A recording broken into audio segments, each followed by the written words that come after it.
여러분 안녕하십니까. 뉴스자키쇼 임병룡입니다. 대한민국 뉴스를 경마의 기수처럼 경쾌하고 박진감 있게 이끄는 뉴스자키쇼 날씨부터 살펴보겠습니다. 잎이 다진 나뭇가지 위에 새들이 앉아있는 모습에서 초겨울 풍경을 느끼게 되는 요즘이죠. 오늘 서울을 비롯한 중부지방은 대체로 맑은 가운데 낮 최고 10도가량 되겠습니다.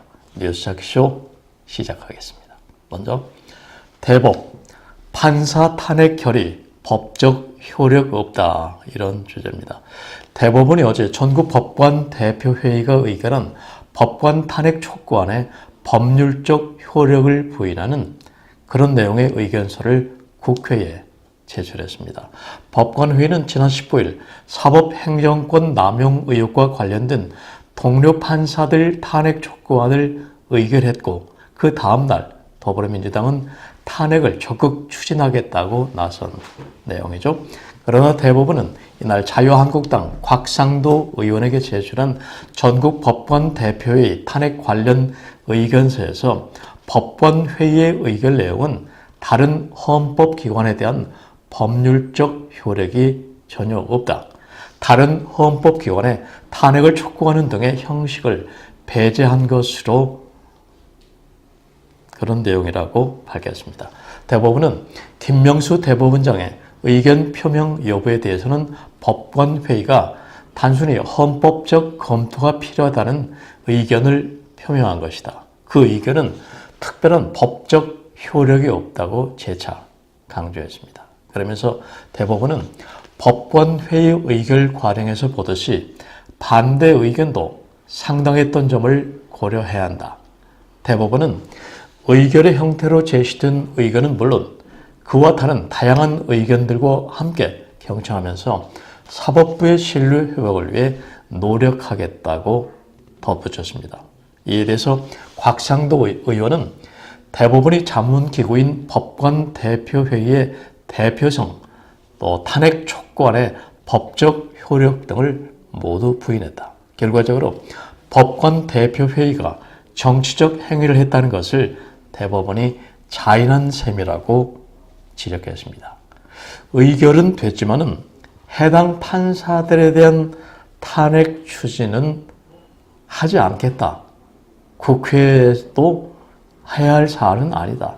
이렇게 못을 박은 것인데요. 어떻게 보면 또 좀 자중질환, 대법원의 위상이 실추됐고 사법에 대한 사법부에 대한 신뢰감이 떨어지는 행위가 아니었나, 그런 좀 복잡한 생각을 많이 갖게 하죠. 뉴스자키쇼 두 번째입니다. 청와대 사칭 문건 보도 언론사 책임 묻겠다, 이런 주제입니다.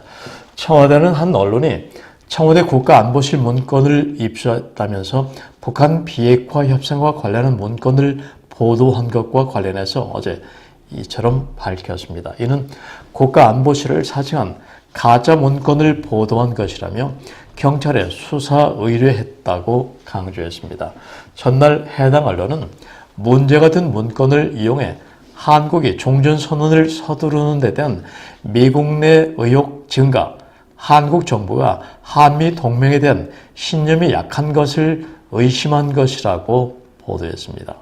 김의겸 대변인은 이날 브리핑에서 가짜 메일이 외교 전문가들에게 발송되고 언론에 기사화된 사건에 대해 경찰청에 수사 의뢰했다고 말했습니다.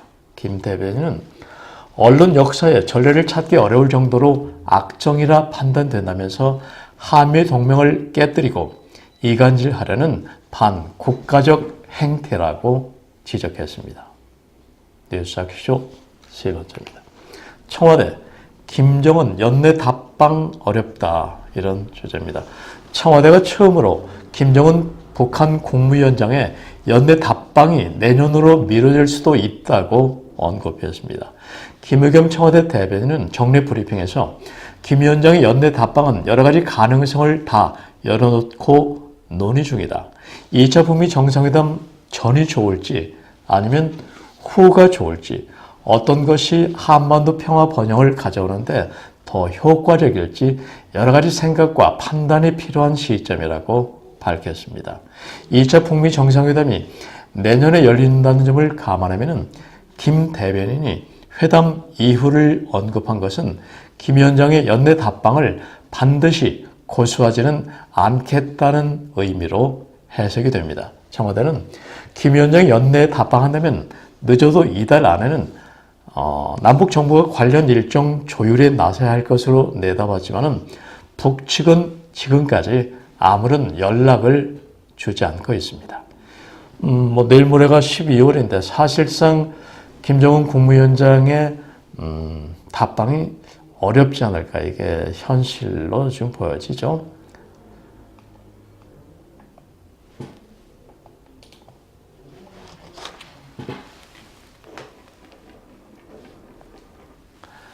청와대 일각에서는 답방이 내년 2월로 밀릴 수도 있다는 그런 전망이 조심스럽게 제기되고 있는 대목이기도 합니다.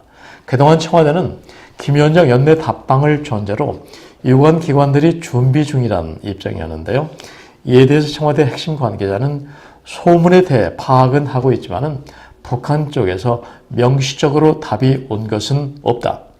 정부는 계속 연내 답방을 추진한다는 입장이지만은 성사가 쉽지는 않아 보인다고 말했습니다. 뉴스작쇼 네 번째입니다. 카드사와 소비자가 자영업자 지원하라. 네, 이런 주제입니다. 여당과 정부는 소비자와 카드 회사가 내년부터 연간 8천억 원을 자영업자에게 지원하도록 결정했습니다. 이에 따라 연매출 5억 원이 넘는 편의점과 음식점 등 신용, 또 체크카드 가맹점은 연간 평균 147만 원에서 505만 원가량 수수료를 덜 내게 됩니다. 더불어민주당과 금융위원회는 당정 협의를 열고 이 같은 내용의 카드 수수료 개편 방안을 확정 발표했는데요. 당정은 신용카드 수수료 우대 가맹점을 연매출 5억 원 이하에서 30억 원 이하로 대폭 확대하기로 했습니다. 당정은 5억 원 이하의 영세 또 중소 가맹점에는 부가가치세 세공제를 확대해서 수수료 부담을 낮춰주기로 한 것입니다. 5억 원 초과 가맹점 평균 수수료율은 5억에서 10억 원인 경우 현행 2.5%에서 1.4%, 10억에서 30억 원은 2.21%에서 1.6%로 인하가 됩니다. 이에 대해서 여신금융협회는 예상보다 수수료 인하 폭이 매우 커 충격을 어떻게 상쇄해야 할지 우려된다는 성명서를 내놨습니다. 아랫돌을 빼서 위에 허술한 곳을 메꾸면은 아랫돌 부분은 어떻게 될까요? 참 어려운 문제입니다. 이번에는 뉴스 제목의 힘, 헤드라인 뉴스입니다. 먼저 대기업 노조 6곳 고용세습 말라는 정부 권고 거부. 다음 문 대통령 출국 직전 편의점주 대책 세워라 지시. 다음 카드 수수료 내려 자영업자 달래니 이번에는 카드 노조가 들고 일어났다. 참 이럴 수도 저럴 수도 없는 그런 내용이네요.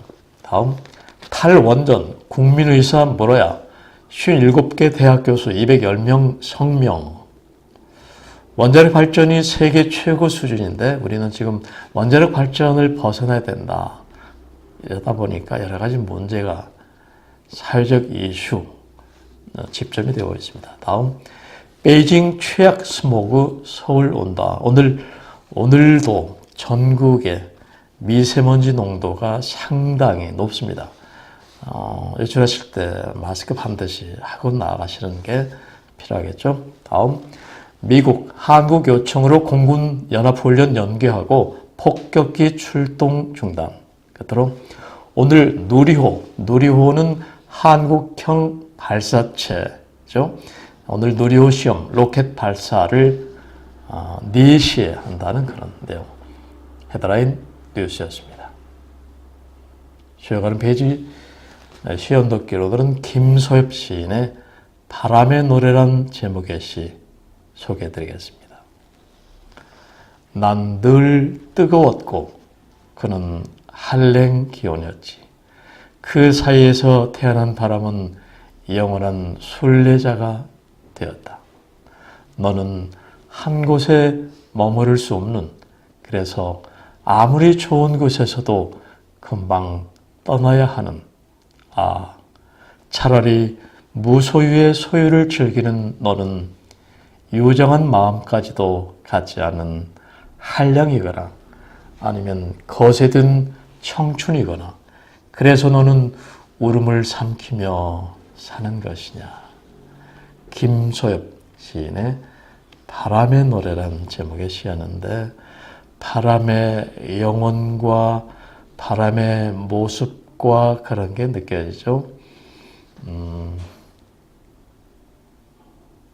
너는 한 곳에 머무를 수 없는, 그래서 아무리 좋은 곳에서도 금방 떠나야 하는, 차라리 무소유의 소유를 즐기는, 이런 대목이 아주 멋집니다.